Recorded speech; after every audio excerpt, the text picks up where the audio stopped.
नमस्कार, आप देख रहे हैं न्यूज ब्रीफ। मैं हूं आपके साथ आशा सरमाल। चलिए शुरुआत करते हैं जम्मू कश्मीर से जुड़ी खबरों की। जम्मू कश्मीर में स्टार्टअप को बढ़ावा देने के लिए जारी कोशिशों की एक कड़ी के तहत जम्मू में आज एक अहम बैठक का आयोजन किया गया। डिप्टी सीएम सुरेंद्र चौधरी ने आज इंडस्ट्री एंड कॉमर्स डिपार्टमेंट के साथ एक बैठक कर स्टार्टअप नीति की समीक्षा की और बैठक में डिप्टी सीएम को अधिकारियों ने बताया कि अब तक प्रदेश में कितने स्टार्टअप शुरू हो चुके हैं, आने वाले समय में कितने स्टार्टअप शुरू होने जा रहे हैं। डिप्टी सीएम ने स्टार्टअप नीति को जमीनी सतह पर लागू करने की जरूरत पर बल दिया ताकि जम्मू कश्मीर से सिलसिलेवार ढंग से बेरोजगारी को मिटाने की दिशा में कदम आगे बढ़ाया जा सके। बैठक में मौजूद अधिकारियों ने डिप्टी सीएम को अपनी ओर से कुछ सुझाव भी दिए ताकि इस नीति को लागू करने में आड़े आ रही अड़चनों को दूर किया जा सके।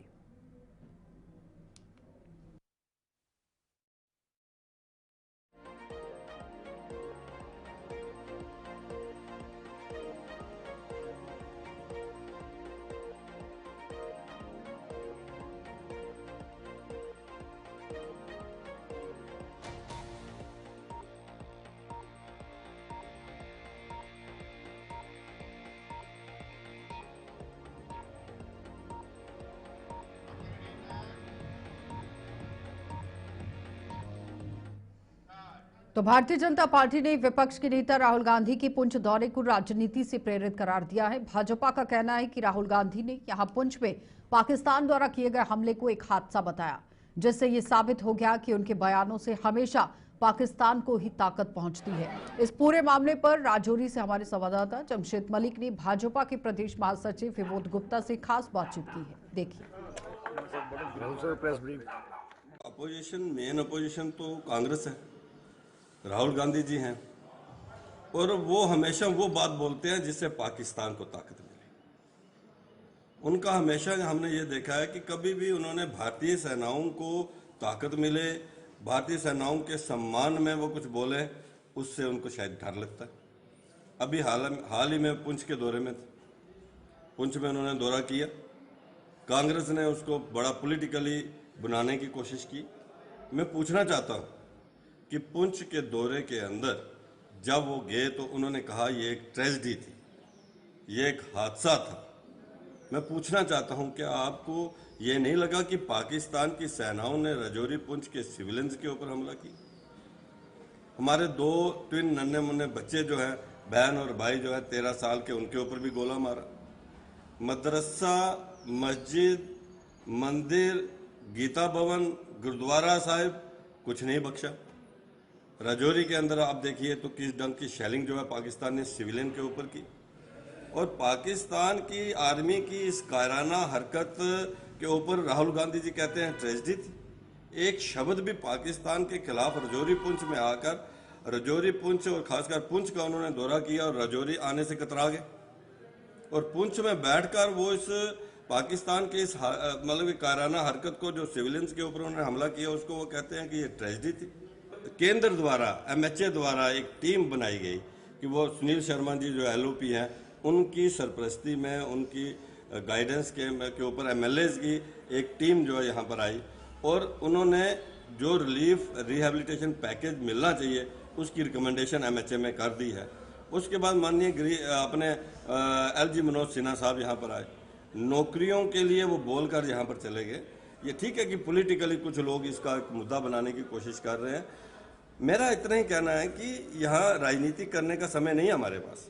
हमें लोगों के बीच में जाना है, लोगों की तकलीफों को लेकर बात करनी है। यहाँ पर एमएचए के कहने के बाद यहाँ पर दोनों हमारे डिस्ट्रिक्ट एडमिनिस्ट्रेशन जो है, हमारी दोनों वर्दी डिप्टी कमिश्नर जो है, उनकी हिदायत के ऊपर बंकर्स के जो है, उसमें चाहे इंडिविजुअल बंकर की बात करें, चाहे हम कम्युनिटी बंकर की बात करें, निचले सतह पर जो है उसकी जो है इस समय लिस्टें बन रही हैं, उनको किया जा रहा है। तो ये केंद्र सरकार के द्वारा ही किया जा रहा है। तो जम्मू पुंछ हाईवे पर आज पेश आए सड़क हादसे में सेना के जवान सहित 4 लोगों की यहां घायल होने की खबर आई। यह हादसा कलाई पुल के पास तब पेश आया जब सेना के काफिले के एक वाहन की विपरीत दिशा से आ रही गाड़ी से टक्कर हो गई। हादसे में सैन्य वाहन का चालक और दूसरी गाड़ी में सवार 3 लोग घायल हो गए हैं। तत्काल चिकित्सा सुविधा प्रदान की गई। सभी घायलों की हालत खतरे से बाहर बताई जा रही है। किसको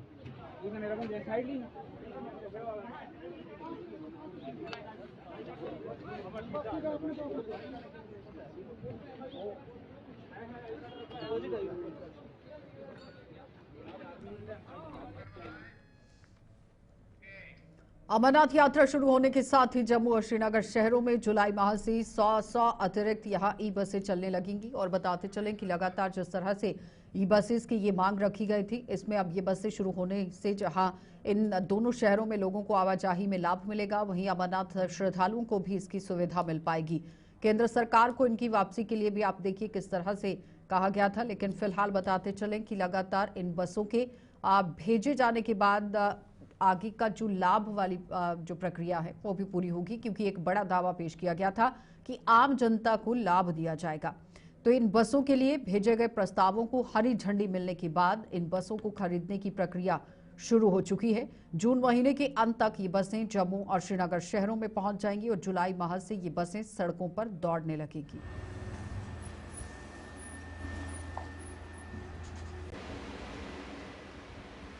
3 जुलाई से अमरनाथ यात्रा शुरू होगी और अमरनाथ यात्रियों को बेहतर सुविधा दिलाने के लिए प्रशासन हर संभव प्रयास कर रहा है। जम्मू में नई ई बसें जो है वो जुलाई माह से चलेंगी। 100 ई बसें जो है वो जम्मू लाई जाएंगी और नई ई बसें जो कि 100 के करीब श्रीनगर भी लाई जाएंगी। जून के माह में यानी कि लास्ट सप्ताह ये ई बसें जो है वो जम्मू में पहुंचेगी और जुलाई माह में ये चलना शुरू हो जाएगी। केंद्र सरकार को प्रस्ताव भेजा गया था और प्रस्ताव पर जो है वो हरी झंडी मिल गई है और इस समय गाड़ियों को यानी कि ई बसेस को खरीदा जा रहा है। इनके रूट की अगर मैं बात करूं तो इनका रूट जो है वो यानी कि बाहरी और साथ ही साथ शहर के इलाके जो है वो रहने वाले हैं, वो रूट रहेंगे जहां पर ई बसेस अभी तक जो है वो नहीं चली है। और अमरनाथ यात्री को भी बेहतर सुविधा मिलेगी, साथ ही साथ जम्मू शहर के 12 लाख जो लोग हैं उन्हें बेहतर सुविधा मिलेगी। उन्हें जो है वो उनका सफर जो है वो आसान होगा और साथ ही साथ अमरनाथ यात्रा भी 3 जुलाई से शुरू होने वाली है। तो जो श्रद्धालु जम्मू पहुंचेंगे, जो श्रद्धालु श्रीनगर पहुंचेंगे, वो भी ई बसेस का जो है वो फायदा उठा पाएंगे, बेनिफिट जो है वो उठा पाएंगे और इस सुविधा का जो है वो उठा सकेंगे। इन ई बसेस की बात करें तो 6 मीटर से 9 मीटर ये लंबी ई बसेस जो है वो रहने वाली है और इनका रूट जो है यानी कि जब ई बसेस लाई जाएंगी तब इनका जो रूट है वो तय किया जाएगा। लेकिन सोर्सेस बता रहे हैं कि वो रूट रहेंगे जहां पर अभी तक ई बसेस जो है वो नहीं चली है। और साथ ही साथ मैं आपको ये भी बता दूं कि जिस प्रकार से हरी झंडी मिल चुकी है और अब जुलाई के माह में ई बसेस यहाँ पर पहुंचेंगी, 100 नई ई बसेस यहाँ पर पहुंचेंगी और जुलाई माह से जो है वो नई ई बसेस जो है वो चलना शुरू हो जाएंगी। और साथ ही साथ इस समय की बात करें तो अलग अलग रूट पर जो है वो ई बसेस चल रही है और लोग काफी ज्यादा इसका बेनिफिट भी उठाते हुए जो है वो नजर आ रहे हैं। जम्मू शहर की आम जनता, तमाम आम जनता इसके जो है वो बेनिफिट उठाते हुए नजर आ रही है। और नई ई बसेस आने से यानी कि 100 के करीब जो नई ई बसेस आ रही है उनसे भी जम्मू शहर के करीबन 12 लाख लोगों को जो है वो बेहतर सुविधा मिलेगी और अच्छा बेनिफिट भी मिलेगा। क्योंकि एक एसी के माफ कीजिएगा ई बसेस की अगर मैं बात करूं तो इनमें जो है वो एसी है, गर्मियों के लिए एसी यहाँ पर जो है वो उपलब्ध है और साथ ही साथ हर एक जो फैसिलिटी है वो ई बसेस में जो है वो उपलब्ध है। और बेहद ही ये ई बसेस की अगर सुविधा की बात करें तो जिस प्रकार से आम जनता इसका बेनिफिट उठाते हुए जो है वो नजर आ रही है। और नई जो 100 ई बसेस जम्मू में पहुंचेंगी उसका भी अलग अलग रूट जो है वो तय किया जाएगा और उसके बाद उन रूटों में जहां जो सोर्सेस बता रही है कि उन रूटों पर ई बसें चलेगी जहां पर अभी तक जो है वो ई बसेस नहीं पहुंची है। कैमरा पर्सन संजय के साथ शिल्पा शर्मा, जम्मू।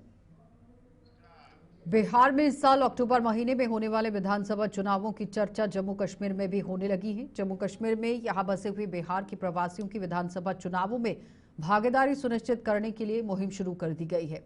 इस सिलसिले में बिहार से भाजपा के वरिष्ठ नेता राजेंद्र शर्मा इन दिनों जम्मू प्रवास पर हैं, जिन्होंने आज पार्टी के प्रदेश अध्यक्ष सत शर्मा सहित मंडल अध्यक्षों के साथ बैठक कर बाहरी लोग जो बिहारी यहां पर रह रहे हैं उन लोगों को चुनावों में उनकी कर्मभूमि से जन्मभूमि तक पहुंचाने के तौर तरीके पर मंथन किया। राजेंद्र शर्मा ने बताया कि जम्मू कश्मीर में बसे हुए बिहार के प्रवासी अपनी कर्मभूमि में एनडीए की अगुवाई वाली सरकार बनाने में अहम भूमिका निभा सकते हैं और ये सुनिश्चित किया जा रहा है कि हर एक वोटर अपने मताधिकार का उपयोग कर पाए। विश्व भर में हमारे लोग जो हैं हम लोगों का प्रयास है कि जिस जिस जिला में हमारे जितने भी लोग हैं उनको किस तरह से यहाँ से बिहार ले जाया जाए, और बिहार और जम्मू का जो संबंध है, पुराना संबंध है, इसको साथ में रखते हुए और किस तरह से कर्म भूमि से जन्मभूमि की ओर चलना है, थ्रू आउट है। एक ही मिशन है कि हम लोगों के अक्टूबर में बिहार में चुनाव होने वाला है। मेरा प्रयास रहेगा कि बिहार के जितने भी लोग हैं, हम उनसे आग्रह निवेदन करेंगे कि अक्टूबर में बिहार में चुनाव में सम्मिलित हों, और उसी पर मेरा कार्यक्रम चल रहा है। जितने भी बिहार के लोग हैं उनसे मिलकर जुल करके, और सीधा संवाद एक ही संवाद है कि अपना एक एक मत, जिनका भी वहां वोटर आई कार्ड में नाम है, मतदान के करें, और वहां एनडीए की सरकार बनाने के लिए एनडीए को मजबूत करें। इसी दृष्टिकोण से आज हम लोगों ने जम्मू कश्मीर में माननीय प्रदेश अध्यक्ष जी के नेतृत्व में बैठे हुए हैं, और हर एक जिला में जितने भी हमारे कन्वेनर हैं उनके साथ एक बहुत ही अच्छा मीटिंग हुआ, और आगे भी हम लोग 2-3 दिन लगातार जम्मू में रह करके अपने प्रवासियों को ले जाने के लिए प्रयास करेंगे। पार्टी के हमारे बिहार के सीनियर लीडर राजेंद्र शर्मा जी हमारे मध्य में थे। आज सभी जो बिहार से संबंधित कार्यकर्ता है उनके साथ मिलना हुआ, और वो हमारी टीम जो हर जिला में, हर मंडल में सभी देश भर से आए हुए और सेटल हुए जम्मू कश्मीर में जितने भी नागरिक हैं उनके साथ जो है वो बातचीत करती है, उनके साथ इनका बैठना हुआ है। कुछ चुनावों को लेकर भी विषय हम सबके सामने आया है। चुनाव हम सबके सामने अक्टूबर के लगभग जो हैं वो बिहार में होने वाले हैं, उसको लेकर भी यहाँ पर चर्चा हुई है। देश भर में सभी अलग अलग प्रदेशों से आए हुए नागरिकों के साथ बैठना, उनकी संस्कृति हमारी संस्कृति के साथ साझा हो। हम सब जानते हैं कि जब से बिहार के लोग, यूपी के लोग यहाँ पर आकर सेटल हुए हैं, यहाँ पर आकर काम कर रहे हैं, छठ पूजा हम सबके मध्य में एक वैसी ही पूजा की तरह की जाती है जिस तरीके से हम लोग दीपावली का त्योहार मनाते हैं या बाकी त्योहार मनाते हैं। मेरा मानना है कि इनके आगमन से एक जो हमारे बिहार के लोग हैं यहाँ पर और भी मजबूत होंगे। अपनी मातृभूमि में, कर्म भूमि के लिए तो वो यहाँ पर आए हैं, कार्य यहाँ पर कर रहे हैं, अपना जीवन पालने के लिए, अपने जीवन को आगे बढ़ाने के लिए यहाँ पर कार्य कर रहे हैं। लेकिन जब मातृभूमि को भी इनकी जरूरत पड़ेगी तो ये लोग वहां पर जाएं। इसी विषय को लेकर राजेंद्र जी हमारे साथ आए थे। मैं राजेंद्र जी का भी और बलदेव लोरिया जी, उनकी टीम का साधुवाद देना चाहता हूं कि मुझे पार्टी के सभी प्रमुख कार्यकर्ताओं के साथ बातचीत करने का मौका मिला है, और जितने भी बिहार से हमारे कार्यकर्ता यहाँ पर आकर सेटल हुए हैं और यहाँ पर रह रहे हैं, उनसे भी रूबरू होने का। पुंछ हवेली विधानसभा के विधायक एजाज अहमद जान ने आज म्युनिसिपल काउंसिल के अधिकारियों के साथ बैठक कर कस्बे में नई सोलर लाइटें स्थापित करने सहित अन्य विकास कार्यों को शुरू करने का दिशा निर्देश जारी कर दिया। विधायक ने बताया कि इन सभी परियोजनाओं की यहां टेंडरिंग प्रक्रिया शुरू हो चुकी है, जिन्हें अब जल्द शुरू किया जा रहा है। विधायक ने यह भी बताया कि पुंछ की धार्मिक स्थलों के अलावा स्कूलों में भी कम्युनिटी बंकरों का निर्माण करवाया जाएगा, ताकि आपात हालात में यहां लोग इन बंकरों में शरण ले सके। एजाज जान ने ये कह दिया है कि पुंछ राजौरी के लोग पाकिस्तान की बमों से डरने वाले नहीं हैं, लेकिन गोलाबारी की सूरत में बच्चों को बचाना हर किसी की प्राथमिकता है। लिहाजा कम्युनिटी बंकरों का निर्माण जल्द शुरू किया जाना जाएगा। 1 करोड़ 10 लाख की सर इसमें लाइटिंग रखी हुई है सर, जो सोलर स्ट्रीट लाइट सर, ये R&D का जो टेक्निक है सर वो कर। आज हमने पुंछ के अंदर स्ट्रीट लाइट्स का जो हमारा पहला छोटा सा एक प्रोजेक्ट था, उसमें 280 के करीब हम जो है वो नई इंस्टॉलेशन वो करने जा रहे हैं। लगभग 80 लाख रुपीस के 3 जो बड़े प्रोजेक्ट है वो हम शुरू कर रहे हैं। उनकी टेंडरिंग जो है वो हो चुकी है, फाइनल पे अलॉटमेंट 2-4 दिनों में हो जाएगी, जिसमें हम पुंछ शहर के अंदर 68 जो काम है नए वो टेकअप करने जा रहे हैं, जिसमें डिफरेंट लोकेशंस में सारी वार्ड्स को जो है वो प्रायोरिटी पे दिया जाए। लेकिन यहीं तक नहीं है, इसके अलावा भी हमने करीब काफ़ी बड़ा एक प्रोजेक्ट जो है वो सबमिट किया है, और मुझे उम्मीद है उसकी भी सैंक्शन जल्दी मिल जाएगी। और पुंछ के अंदर सोलर लाइट्स के लिए जो हमारा है 1 करोड़ 10 लाख की जो पहली सोलर लाइट है जो जम्मू कश्मीर के अंदर इंस्टॉल होगी। बंकर्स के लिए क्योंकि पुंछ में जगह नहीं है। फर्स्ट प्रायोरिटी में हमने यही उन्होंने तुर्की का शुक्रिया अदा किया है। शहबाज शरीफ ने दोनों मुल्क के दरमियान इक़्तिसादी ताउन, ख़ासतौर पर मुश्तरका मनसूबों और जो मुख्तलिफ प्रोग्राम हैं सरमायाकारी के हवाले से उस पर बातचीत हुई है। और मुलाकात के दरमियान दोनों रहनुमाओं ने दो तरफ़ा ताल्लुकात के तमाम पहलू का जायज़ा जायज़ा लिया और स्ट्रैटेजिक शराकतदारी की मज़ीद बुलंदियों तक पहुँचाने के हवाले से उन्होंने बातचीत की। तुर्क सदर के एक्स अकाउंट में भी इस हवाले से कहा गया कि तुर्की और पाकिस्तान ने हर शोबे में ताल्लुकात को मज़ीद मजबूत करने के लिए इरादा किया था और मज़ीद उनका कहना था कि पाकिस्तान और तुर्की के इत्तेहाद, इत्तेफाक और भाईचारे को दायमी बनाया जाएगा। इस हवाले से भी बातचीत हुई है। आपको बता दें कि जिस तरह से तुर्की ने पाकिस्तान की हिमायत की थी और उस पर फिर भारत में जो तुर्की बाइकाट के हवाले से जो मुहिम चली उसने ज़ोर पकड़ा, अगरचे सरकार की तरफ से उस हवाले से कोई इकदाम या कोई स्टेटमेंट नहीं आया, लेकिन आम लोगों ने अपने तौर पर तुर्की का बाइकाट किया, तुर्की की मसनूआत का बाइकाट किया।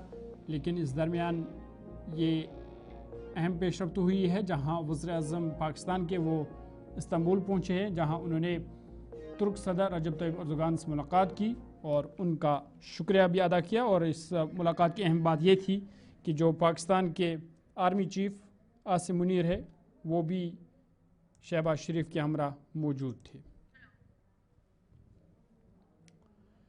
आगे बढ़ते बात पाकिस्तान तुर्की के हवाले से हो रही है तो बात बांग्लादेश की भी आपके सामने रखते हैं। और आपको बता दें कि बांग्लादेश में बहरानी दौर का सिलसिला जारी है। हुकूमत के खिलाफ एहतजाजी मुजाहरे एक बार फिर से तेज़ हो गए हैं।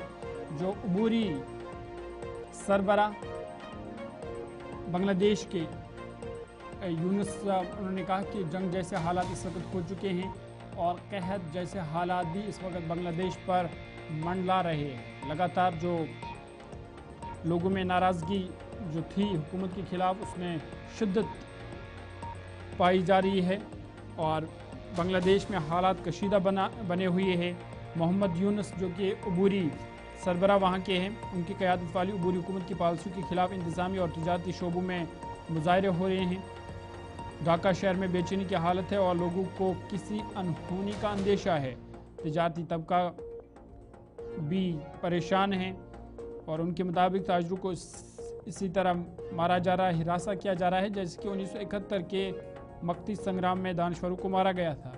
साथ ही साथ कहत जैसे हालात के लिए उसकी भी वार्निंग दी गई है क्योंकि ज़्यादातर लोग जो है बेरोज़गार हो रहे हैं और इस हवाले से अब हालात मज़ीद कशीद होते जा रहे हैं। ख़बरों के मुताबिक चीफ़ एडवाइज़र बांग्लादेश की चीफ़ एडवाइज़र उन्होंने कहा कि मुल्क के अंदर और बाहर दोनों जगह जंग जैसे हालात पैदा हो गए हैं जिससे वो आगे नहीं बढ़ाना चाहते हैं। सब कुछ तबाह हो गया है, फिर से गुलामी की तरफ धकेल दिए गए हैं। हालात के पेश नज़र प्रोफेसर यूनुस ने स्टेट गेस्ट हाउस में 2 अलग अलग सेशन में मुख्तलिफ सियासी पार्टी और तंजीमों के 20 रहनुमाओं से मुलाकात की, लेकिन इस मुलाकात का भी कोई खातिर खा नतीजा सामने नहीं आया है। इस दरमियान सरकारी मुलाजमीन ने मुसलसल दूसरे दिन बांग्लादेश सेक्रेटरीट के खिलाफ मुजाहरा किया जो इंतज़ामिया का मरकज़ है। ये एहतजाजी मुजाहरे मुजवज़ा सरकारी खिदमात तरमीम ऑर्डिनेंस 2025 के खिलाफ किया गया। मुजाहिरीन इसे वापस लेने का मुतालबा कर रहे हैं। उन्होंने इसे सियाह कानून करार दिया है जिससे अफसरों के लिए ताज़ीरी कार्रवाई करना और सरकारी मुलाजमीन को बर्खास्त करना आसान हो गया है। मोहम्मद यूनुस हुकूमत की मुश्किलें इसलिए भी बढ़ गई है क्योंकि महसूलात मुलाजमीन 2 दिन से काम नहीं कर रहे हैं। NBR के अफसर भी एक अलग नए ऑर्डिनेंस को मनसूख करने की मांग को लेकर दूसरे दिन मुसलसल वो हड़ताल पर है और इस हवाले से उन्होंने गैर मुअय्यना मुद्दत के लिए हड़ताल जारी रखने का ऐलान किया है और हालात अब बांग्लादेश में फिर से कशीद हो रहे हैं। शेख हसीना जो साबिक वज़ीर-ए-आज़म बांग्लादेश की, उसके दौर में भी यही हुआ था, लेकिन तब ये उम्मीद लगाई जा रही थी कि शायद शेख हसीना के बाद हालात ठीक होंगे, लेकिन अब हालात उससे भी ख़राब हो चुके हैं। और जो अबूरी सरबरा वहाँ के हैं मोहम्मद यूनुस, उन्होंने ये साफ किया है कि अगर जो वहाँ की पॉलिटिकल पार्टीज़ है अगर वो हुकूमत का साथ नहीं देंगी तो वो शायद हुकूमत छोड़ सकते हैं, अपने ओहदे से वो इस्तीफा दे सकते हैं, लेकिन फ़िलहाल वो लगातार मीटिंग कर रही हैं। और अब देखने वाली बात यह होगी कि आइंदा दिनों में इस हवाले से क्या कुछ हो सकता है। चले आगे बढ़ते और एक बड़ी खबर आपके सामने रखते हैं और बात कोरोना वायरस के हवाले से करते हैं, क्योंकि कोरोना वायरस ने एक बार फिर से मुल्क में तेज़ रफ्तार पकड़ी है। तेज़ी से कोरोना के मामले सामने आ रहे हैं। मरीजों की तादाद अब 1000 से तजावुज़ कर गई है। जो नया वेरिएंट है उसके 1000 से ज़ायद केसेस रिपोर्ट हुए हैं। दिल्ली में 100 से ज़्यादा केसेस दर्ज हो चुके हैं और दिल्ली, गुजरात, आंध्र प्रदेश, यूपी, हर जगह जो है केसेस सामने आ रहे हैं। और फिलहाल लोगों से कहा गया है कि इस हवाले से घबराने की नहीं, अलबत्ता एहतियात बरतने की ज़रूरत है। आपको बता दें कि कोरोना वायरस ने एक बार फिर से दस्तक दी है। सिंगापुर, हांगकांग और चीन के बाद अब भारत में भी तेज़ी से कोरोना के मामले सामने आ रहे हैं। कौमी राजधानी दिल्ली में एक बार फिर कोरोना के मामलों में उछाल देखा जा रहा है। महकमा सेहत के अदाद-ओ-शुमार के मुताबिक दिल्ली में कोरोना के 104 पॉजिटिव केस पाए गए हैं। गुज़िश्ता एक हफ्ते में 100 के करीब नए मामले सामने आने से सेहत इंतजामिया और शहरियों में फिक्रमंदी बढ़ गई है। वहीं अब पूरे मुल्क में कोरोना के मरीजों की तादाद 1000 से तजावुज़ कर गई है। हालात को देखते हुए दिल्ली हुकूमत और महकमा सेहत ने निगरानी और जांच को मज़ीद तेज़ करने का फैसला किया है। महकमा सेहत के मुताबिक कोरोना के सबसे ज़्यादा मामले केरला में 430, इसके बाद महाराष्ट्र दूसरे नंबर पर जहां 209, दिल्ली तीसरे नंबर पर 104 केस के साथ, कर्नाटक 34 नए मामलों के साथ चौथे नंबर पर है और इसी तरह फाल मामलों की तादाद उसमें भी इजाफा देखा जा रहा है। गुजरात में 76 नए मामले दर्ज किए गए हैं और फाल मामलों की तादाद 83 हो गई है। हरियाणा में 8 नए मामले सामने आए हैं, इसके साथ मामलों की तादाद 9 हो गई है। राजस्थान में 11 नए मामले आए हैं, पॉजिटिव केस की तादाद 13 हो गई। वेस्ट बंगाल में 11 और यहाँ पर जो एक्टिव केस है वो 12 तक पहुँच गए हैं। यूपी में 15 नए केस दर्ज हुए हैं। पौंडीचेरी में भी एक मरीज़ सेहतयाब होकर घर चला गया है और 9 केसेस अभी भी एक्टिव है पौंडीचेरी में। साथ ही सिक्किम में भी एक मरीज़ की सेहतयाबी हुई है, जिसके बाद यहाँ पर कोरोना के जो केस है वो लगभग ख़त्म हो चुके हैं। इसके अलावा कई रियासत और मरकज़ी निज़ाम इलाकों जैसे अंडमान निकोबार, आसाम, बिहार, यहाँ पर भी अभी तक कोई पॉजिटिव केस नहीं पाया गया है। दिल्ली के महकमे सेहत ने कोरोना को लेकर एक एडवाइजरी जारी की थी, जिसमें लोगों को कहा गया कि भीड़ भाड़ वाली जगहों पर न जाने की उन्हें सलाह दी गई थी कि वो फ़िलहाल एहतियात बरतें, भीड़ भाड़ जगहों से परहेज़ करें, वहाँ पर न जाए और लोगों से फ़िलहाल एहतियात बरतने की अपील की गई है।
चलिए आलमी खबरनामे में आज मेरे साथ इतना ही। अपने मेज़बान ज़ुखरुल को इजाज़त दीजिए। मज़ीद खबर और अपडेट्स के लिए आप देखते रहिए गुलिस्तान।